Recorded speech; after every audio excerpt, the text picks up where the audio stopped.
What's up, everyone? Welcome to the Handmade and Beyond podcast. I'm your host, LL, leader of the handmadeandbeyond.com website and community. I'm a self-employed entrepreneur, an Etsy expert, and business coach who's figured out how to make my entire living with my handmade business. Each week, I'll dive into strategies and success tips to help you with your handmade business, with Etsy, and everything in between. Let's dive in. Hey everyone, what is going on? Welcome back to the Handmade and Beyond podcast. Glad to be back with my Etsy peeps as usual. I'm a little wound up today. I had a lot of coffee, which is most days because I start out with, drinking my pot of coffee or whatever, but I need to stay motivated, to do all the things that I need to do, right? But coffee is just, it's really good. Sometimes too good. But I used to hate it. But when I started working for the man in corporate America, everyone drank coffee. And when you're getting up early and you got to run to that meeting, a cup of coffee really, really helps you. So I'm sure a lot of you guys can relate. So today I'm back with you, and this is a good episode. It's going to be more of a mindset episode, which is, not to get frou-frou on you guys, but this stuff does come up. A lot of overcoming struggles and being successful as an entrepreneur is mindset stuff. It's not the tactical stuff. It's not the strategies. It is mindset. I see it time and time again. People get really stuck in their business and, they feel demotivated and, all that good stuff. And it comes back to, well, not good stuff rather, but all that stuff. And it comes back to mindset. So I want to talk a little bit about that, and specifically what I'm going to talk about is finding your why. And this is kind of for beginners, but it's not, because this stuff comes up no matter how long you've been in business for as well. So there's two whys to consider, and maybe you've heard this before, but maybe you haven't. So the first why is why you want to have your business. What's the end game? What do you want to accomplish by having your business? The second why is, why did you decide on your business's niche, what you specialize in, what you make, what you do? Why did you decide on that? So those are the two whys that really come into play, and they really can help you, if you have a good handle on that, it can help you be successful, or if you don't, it can really hold you back from your full potential. So that's why I want to dive into that, those two whys today specifically. All right, so the first why is why did you want to start, grow, and build your business? Most people will say money, but that's not really true. That's not really the full reason. Yeah, of course. So we all do a business. We all, want that promotion. We all get that job because we want the money. We need the money. But that's not what's going to keep you going at the end of the day.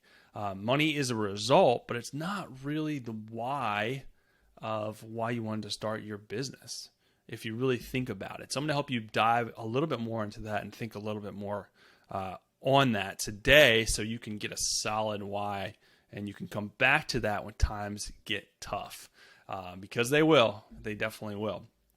So a couple of reasons why, and I'm going to give you a couple out there, throw a couple out there, and maybe this will apply to you so you can help think through this. But after this episode, I really would like for you to sit back and think of your two whys and write them down, put a date on it so you can come back to them when you're having a bad day, so you can remember why you started this in the first place. But maybe your why is, you want more freedom, and you don't want to have to work for the man. That was my biggest why. I had a good job. I was, quote unquote, happy, not fulfilled, but I didn't want to go to work every day and deal with problems I didn't create. I didn't want to have to get permission to go on vacation. I didn't want to have to get permission to go to lunch. I didn't want to have to show up at a specific time because I had to be there. I didn't want to have to go to meetings because I had to be there. That just wasn't fulfilling for me. It was a drain suck. It was draining, is I think what I'm trying to say. So that was a big reason for me. Maybe you want more time with your kids. If you don't have to work for the man, you're doing your own business. You can do that. It frees up your time, gives you a lot of freedom. Doesn't necessarily make you less busy, but you have freedom over when you do things. Maybe you don't want to have to ask for permission to do anything. That, again, to circle back on what I was saying, to go on vacation, to go to lunch, to go to break, to go to a meeting.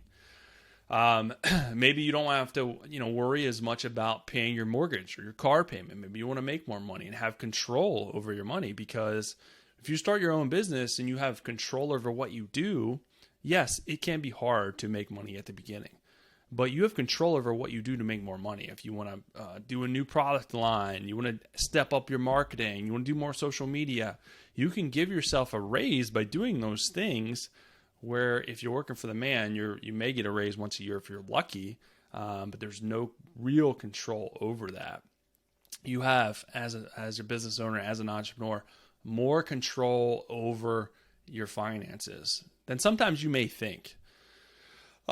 Maybe you want to, put your products out to the world so others can enjoy them. Again, this was one of my big whys. When I started my clothing company, I wanted to inspire others. I wanted to make people laugh. I wanted to help people live life to the fullest, which is one of my taglines for my clothing company. So I did motivational stuff. I did funny stuff. And that was a big, very important, because I like that stuff. So I wanted to bring that part of me, of my passion, to other people. And they like it. They buy it a lot. A lot of people bought from me. So I think I'm doing some good there. If I can motivate people, or make people laugh, then that is very important to me at the end of the day. That is a win. Maybe you want to, your products have a mission attached to them. You want to help others specifically. So whatever you're selling, maybe it goes towards a cause, or it's part of a cause. A lot of people are just like, well, if you're selling stuff online or whatever, you can't really change the world. You can't really, it doesn't really impact things. I would say yes to that, because you can. There's a lot of companies doing that. There's a lot of companies that have products that sell stuff, but they change the world. They do things to change and impact people. And you absolutely can do that if you have that mission.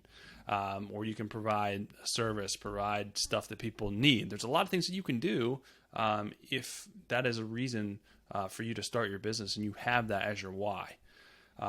But yeah, finding the why, that first why, is very important to helping you not only start, but keeping you motivated when times get tough. You can remember why you started this in the first place. And if your why is only and solely to make money, that's going to be hard. I mean, I'm not saying that people don't succeed, because that is a big part of why you do it, but you gotta meet your passion. You gotta meet your passion with what you're good at, with your expertise. And I would say passion is the biggest part of it. So, strong why outside of money, or along with money, is super, super important, I think, personally, in my experience. All right, let's dive into the second why. So your second why should also be integrated into what your business is. What you're passionate about, what you enjoy. It's part of you almost. It's why you want to do that specific niche, why you wanted to specialize in that specific thing. You should hopefully have some expertise in it, which will make your life a little bit easier. But passion mixed with expertise, like I was saying, is a win-win. But like me, I didn't have a ton of expertise. I had to learn some stuff along the way. I was okay at designing. I had to teach myself a lot of things in Photoshop. Didn't know screen printing at all. I taught myself that entire industry. So a lot of people would have an easier time. I'm the type of person where I can pick something up pretty quick because I get obsessed with it. But if you have a little bit of expertise, that's probably better than none. So that's what I would suggest. But the passion at the end of the day is what will keep you driving. You can learn anything if you dedicate time to it, but you have to have passion for it at the end of the day. So like, an example is, you absolutely love making and creating furniture, and you have a background in woodworking. that's good. Or maybe you've taken some woodworking classes, that's good. You have some expertise in that. You can make that work. It's a lot easier than learning woodworking from scratch. Not the easiest thing or the quickest thing to learn. So just keep that in mind. But at the end of the day, that's not the most important, I don't think. But having the 2 whys in place, and it's something that you thought about, something you wrote down, something that's meaningful to you, will help you keep you going. Like I said before, it'll keep you on track. It'll keep you going when you're not getting sales right away. It'll keep you going when you're not sure what to do next.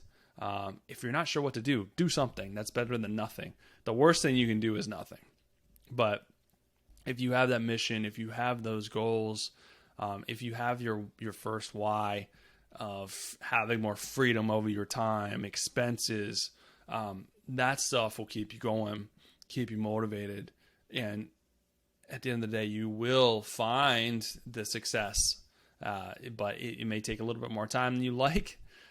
Usually always does. But as long as you're taking baby steps, taking action consistently, you have your whys in place, you'll get closer each and every day. And that's what you have to remember at the end of each and every day, at the beginning of each and every day. What are your whys? What are your goals? What do you want to achieve?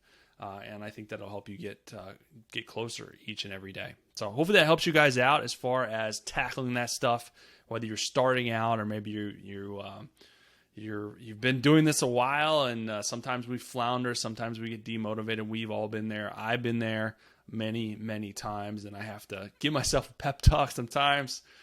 Think about why it is, why I'm doing what I'm doing. So if you guys haven't got a chance to take a look at the Handmade and Beyond community yet, haven't got a chance to enroll in your 30-day free trial, again, I would love to have you guys in there. I would love to work with you, just like I have the hundreds of other members that are working to start, grow, and build their Etsy businesses.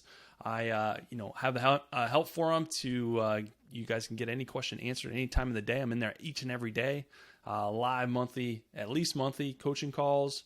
Sometimes I add in extra calls. We were recently doing a boot camp coaching program. I'm always adding new stuff, new features for members to give them the foundation, the strategies to grow a solid business. That's most important at the end of the day. Not delivering tricks and screwy stuff in there. I'm giving you actual practical strategies to grow a solid business in and outside of Etsy. That is my goal for you, so you guys can reach your goals. So you can get get your whys, satisfy your whys, get the freedom that you guys want.